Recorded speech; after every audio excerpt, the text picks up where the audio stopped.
Well, after a hard-fought battle by the Oklahoma Sooner coaching staff, we held a L. Yep, going to take it. We took an L, folks. We missed out on the top defensive lineman in the country, Nwaneri. He has decided to commit to the hometown school of University of Missouri. Yeah, I know. We've got all kinds of stuff to say and all the craziness, but we're going to talk through that. And I'm going to go ahead and remind y'all it's okay. And it's also not over. But first, welcome to Unfair Sports. I'm your host, Jay. Thank y'all for pulling up here on the YouTube channel. I want y'all to remember this. Welcome to high-end recruiting, especially in the SEC. Now, granted, I know everybody's upset at the fact that of all schools, Oklahoma lost to Missouri. And I'm going to be honest, this ain't the first time. We've also beat them in recruiting, too. I mean, we got PJ Adebaware from the same area as Nwaneri, and he's a 5-star plus that we got last year. So it's really hard to recruit in the SEC, especially when you're going with talent like a Nwaneri. And that's the one thing I want Sooner fans for y'all to understand. Now, granted, in the comments of this video, you're going to see trolls everywhere. Do not feed them. I'm not. It's not worth your time. Because just people are going to troll you just to troll.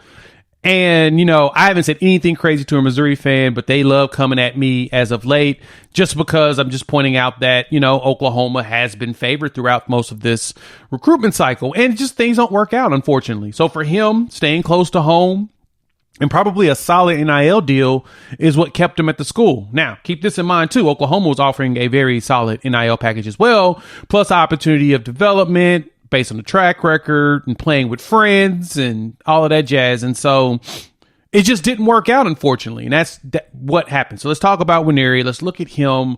And I want to remind you all, this is not over. I think this recruitment will last all the way to signing day. Remember the courtship of Peyton Bowen and how that went and how crazy that was? You never know. There's a good chance that this could, like I said, last till the final buzzer in either December or February. I'm anticipating December because I think Nwaneri is going to be a early enrollee. But right now, Sooners did not win the battle. And so let's take a gander at them.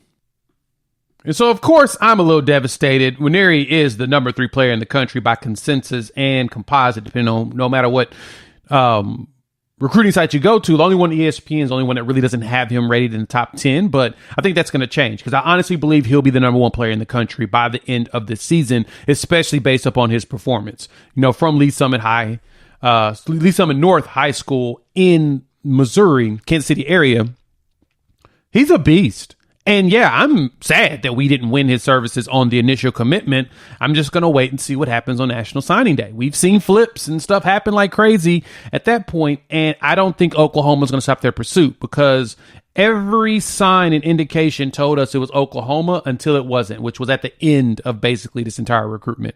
It looked like he was so Oklahoma bound. I mean, going through social media, he likes a bunch of Oklahoma posts, and he looks like the player that was going to come here. And Coach Bates and them are working their butts off to try to bring elite defensive linemen to Oklahoma. So don't think that they are slacking.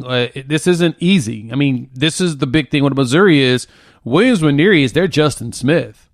Y'all remember Justin Smith, right? If y'all are young, you're not initiated. Justin Smith was the number 4 draft pick. I think it was the 2004 NFL draft from Missouri. He was from Jefferson, Missouri. And Justin was one of those beast of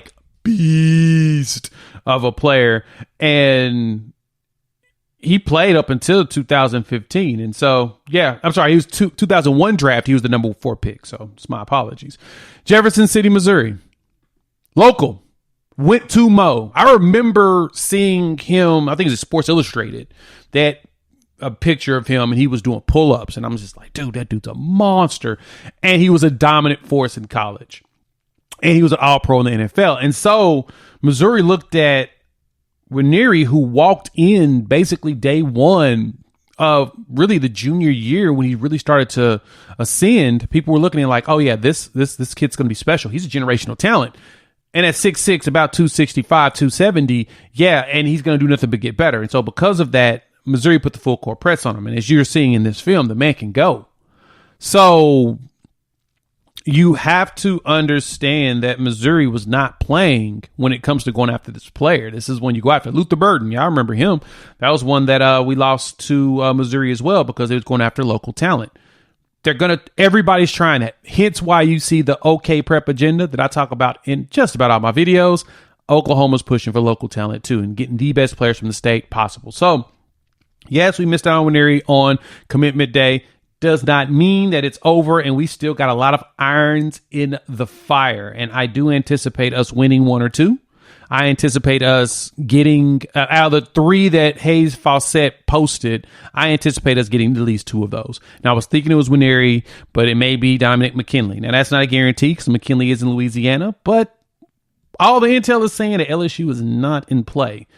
Just saying. But it is LSU. They're the incumbent because they're the state team, and just about everybody goes to them because of the Mardi Gras voodoo stuff, which is pretty dope, and how they just bring in all the local talent.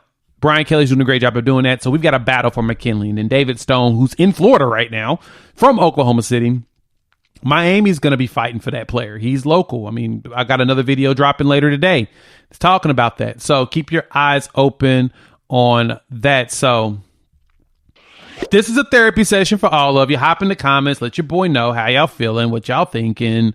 Talk to me. I understand. I mean, as a fan, just like you all, I'm heartbroken in a way, but at the same time, I understand this is how high-end recruiting goes. You're going to win some. You're going to lose some. You're going to finish with 5 stars. You're going to miss out on some 5 stars. You're going to end up miss up on 4 stars. You're going to miss up on some 3 stars. You're going to miss out on a lot of players just because that is the nature of the game of recruiting. So, I mean, I ain't tripping. It is what it is. I mean, if it flipped our direction, I was going to be excited and say we really had to pull it out. Missouri gave a valiant effort, blah, blah, blah.